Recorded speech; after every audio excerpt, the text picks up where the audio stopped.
మాత, మీ కన్నీళ్లు నా హృదయంలో అగ్ని జ్వాలల్లా మండుతున్నాయి. అందుకే ఈ లంకను నేను కాల్చేశాను. కానీ మీ బాధకు, మీ గౌరవానికి న్యాయం చెయ్యడం మాత్రం శ్రీరాముని చేతుల్లోనే జరగాలి. నేను వెంటనే వెళ్తాను మాత.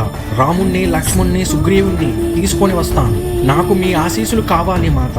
నీలో ఈ లంకను కాల్చేంత ఆవేశం నా కన్నీటి ప్రతిబింబం. నీవు వెళ్తున్న మార్గంలో ఆ దేవతలు సైతం నీకు మార్గం చూపుగాక. నీ ప్రతి అడుగుకు శ్రీరాముని ఆశీర్వాదం రక్షణగా ఉండుగాక. నా ఆశీర్వాదం నీతో నీడలా ఉంటుంది హనుమ. క్షేమంగా వెళ్ళు. నా ప్రాణంగా ఉన్న శ్రీరాముణ్ణి, నా ధైర్యంగా ఉన్న లక్ష్మణుణ్ణి, నా ఆశగా ఉన్న సుగ్రీవుణ్ణి వెంటనే తీసుకుని రా. హనుమంతుడు తడికన్నులతో తల్లి సీతమ్మకు నమస్కరిస్తూ ప్రయాణం మొదలు పెడుతుంది. సీతమ్మ చేతులు పైకి చూపిస్తూ హనుమకు క్షేమంగా వెళ్లి రమ్మని ఆశీర్వదిస్తున్నా. కానీ ఆమె కన్నీళ్లు మాత్రం హనుమను వెళ్ళవద్దు అని చెప్తున్నాయి.